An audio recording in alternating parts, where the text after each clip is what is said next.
Finally वो घड़ी आ गई है जब हम सबके चेहरों पर मुस्कुराहट है, मिठाइयाँ बंट रही हैं, यानी कि पाकिस्तान फाइनली मैच जीत गया इंग्लैंड के साथ। एक मुश्किल मैच था और ऑब्वियसली इससे पहले जिस तरह से हमारी शिकस्त हुई है बांग्लादेश के खिलाफ और जिस तरह से हम इंग्लैंड के खिलाफ मैच हारे थे, उसके बाद ये इतनी कमाल की विन डेफिनेटली काबिल तारीफ़ है और हम सब लोग इस वक्त इसी तरह से खुश हैं जैसे शायद पाकिस्तान बहुत देर के बाद जो है वो हमारे मुल्क में कोई खुशी की खबर आई है क्रिकेट के हवाले से, बिकॉज बहुत अरसे से हम लोग मुसलसल शिकस्त का सामना कर रहे थे।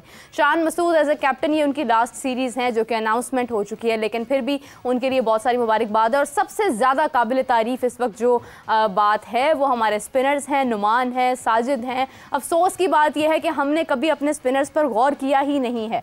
हमने क्रिकेट को सिर्फ और सिर्फ फास्ट बॉलर्स की गेम बना दिया था, लेकिन आज साबित हुआ कि जनाब किस तरह से स्पिनर जो हैं वो आपकी फंसी हुई गेम को, आपकी मुश्किल सूरत हाल को आसानी से बाहर निकाल सकते हैं। तो मेरे साथ मौजूद नाज़रीन वन ऑल फाख्ता कादिर ख्वाजा। अस्सलाम वालेकुम कादिर, कैसे हैं आप? वालेकुम अस्सलाम। कादिर, आपको भी कादिर ख्वाजा ट्रॉफी एक मिल जानी चाहिए क्योंकि जो आपने प्रेडिक्शन नुमान के बारे में की थी, आपकी प्रेडिक्शंस भी काफी हद तक असरअंदाज है। प्रेडिक्शन की बात नहीं है, जो एक फैक्ट है ना वो आपको नजर आते हैं। आपने देखें पहली इनिंग में जो साजिद ने डोमिनेट किया, हाँ। साजिद ने एक्स्ट्राऑर्डिनरी बॉलिंग की, 7 विकेटें ली, 3 नुमान की थी, बिल्कुल, तो उन्होंने टोटल आउट कर दिए।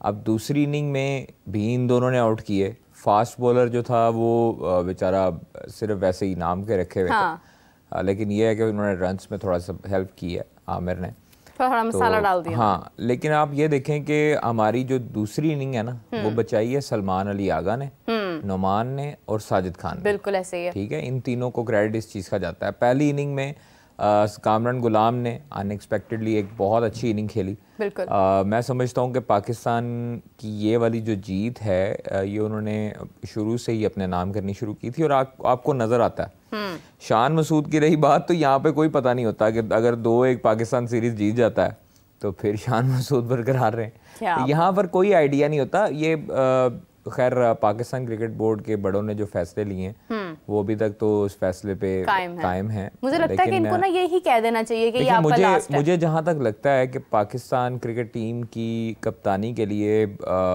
2 नाम ऐसे हैं जो कि अभी बज़ाहिर नज़र आते हैं, जिनमें देखिए सऊद शकील ऑब्वियसली एक अगर आपने लॉन्ग टर्म क्रिकेट के लिए जाना है तो सऊद शकील है, लेकिन सऊद शकील की ये है कि परफॉर्मेंस नहीं आ रही। दूसरा नाम है सलमान अली आगा का। अब ये 2 नाम हैं, अगर एक नाम के अगर आप ऊपर आते हैं और उन्हें ऑल फॉर्मेट की कैप्टनसी देते हैं रिजवान को, तो वो तो ठीक है, चलें, सीनियर मोस्ट सीनियर प्लेयर हैं, अच्छा प्लेयर है और तमाम प्लेयरों को अच्छे तरीके से गैदर भी करता है। लेकिन अगर आपने रेड और वाइट बॉल के लहदा कप्तान बनाने हैं तो फिर मेरे हिसाब से सऊद और सलमान अली आगा ये बेहतरीन ऑप्शंस हैं, क्योंकि सलमान इस वक्त बड़ी फॉर्म में है और माशाल्लाह उसने उस टर्निंग ट्रैक पे 50-60 रन किए जहां पर मुश्किल से दूसरे प्लेयर जो हैं वो सरवाइव कर रहे थे 5-10 मिनट भी। लेकिन कादिर, सलमान अली आगा की एक अच्छी भली परफॉर्मेंस है, ये कैप्टेंसी वाला जो है ना वो ताज पहनाकर ये ना हो कि हम उनकी परफॉर्मेंस खो दें अपने हाथ से। इसको जाहिद महमूद को बना दे कप्तान। जाहिद महमूद साहब तो पहले कुछ नहीं कर रहे हैं, यही तो कह रहा हूँ। नहीं, रिजवान को अगर सिलेक्ट किया गया जाहिद महमूद ने परफॉर्मेंस क्या इस चीज की बेस है कि आप कैप्टन बना दें? को जिस तरह हाइप क्रिएट मिलती है, उनको चांसेस मिलते हैं, वो परफॉर्मेंस उस तरह मैचेस में आकर नहीं देते, जो कि बड़ी अनफॉर्चुनेट बात है।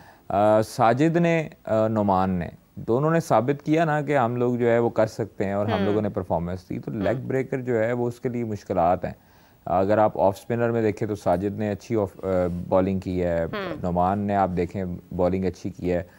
नुमान का ये था कि नुमान जो है वो जब बॉल फेंकते थे फ्लाइट और उनकी फील्ड प्लेसमेंट अच्छी थी। एक बॉलर को ना खुद आ जाना चाहिए। हमारे अनफॉर्चुनेटली जो सिलेक्शन होती है वो 30-35 साल की उम्र में जाके करते हैं प्लेयर्स की, हालांकि 18 साल की उम्र में उनका फर्स्ट क्लास कैरियर का डेब्यू था कामरान गुलाम का।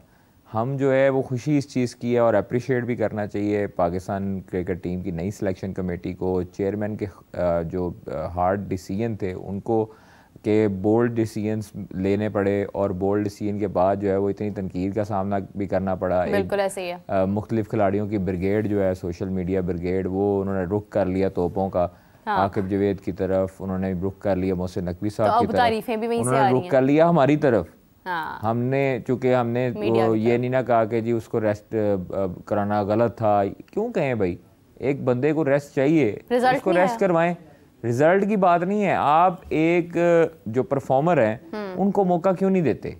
हम लोग जो है वो मौका उस टाइम पे उम्र में जाके देते हैं जब प्लेयर की जो है ना वो हड्डियां खोखली होने शुरू हो जाती हैं, कैल्शियम की उनमें बेचारों में कमी हो जाती है, ज़हनी कमज़ोर हो जाते हैं, ज़हनी कमज़ोर हो जाते हैं, और माली लिहाज से सोच के बेचारे इस साल पे पहुंच जाते हैं कि लीग्स का सोचते रहते हैं। तो यहाँ पर ये बड़ी अच्छी मैं समझता हूँ कि 3 स्पिनर के साथ जाना, और फिर आकिब जावेद ने, अजहर अली ने जो पिच बनवाई, अलीम डार उसमें अहम किरदार है, क्योंकि अलीम डार ने मुख्तलिफ डोमेस्टिक के मैचों में भी और बाकी इंटरनेशनल में उनका बहुत वास्ट एक्सपीरियंस है। लोग समझते हैं कि अलीम डार की जो सिलेक्शन कमेटी में शमूलियत है वो पता नहीं किस वजह से आ गए, वो कहाँ से आ गए। हाँ, वैसे किस वजह से तो आ गए और कहाँ से आ गए? एक थोड़ा सा मैं चीज़ क्लियर कर दूं, सिलेक्शन कमेटी में अलीम डार साहब ने डोमेस्टिक में भी बहुत, खुद भी क्रिकेट खेली हुई है, डोमेस्टिक में भी बहुत अंपायरिंग की हुई है, इंटरनेशनल में भी बहुत अंपायरिंग की हुई है। तो अंपायरिंग का म्यार ठीक करें ना। मैं आपको बताता हूँ, जब अंपायरिंग आप करते हैं ना, हाँ। तो आप खड़े होते हैं सामने, बिल्कुल आपके सामने पिक्चर क्लियर होती है कि ये बैटर कैसा है, बिल्कुल, ये फील्डर कैसा है, ये बॉलर कैसा है, तो आप तीनों को देखते हो, आप सारा दिन खड़े होकर देखते ही रहते हैं। 4 दिन आप फर्स्ट क्लास में 4 दिन आप खड़े होते हैं, T20 में खड़े होते हैं, वनडे में खड़े होते हैं, आपको प्लेयर्स की कारकर्दगी का पता लगना शुरू हो जाता है। तो तब पता लगती है ना जब आप वो खेल रहे होते हैं, आप मैदान में होते हैं, सिलेक्शन तो पहले होती है ना।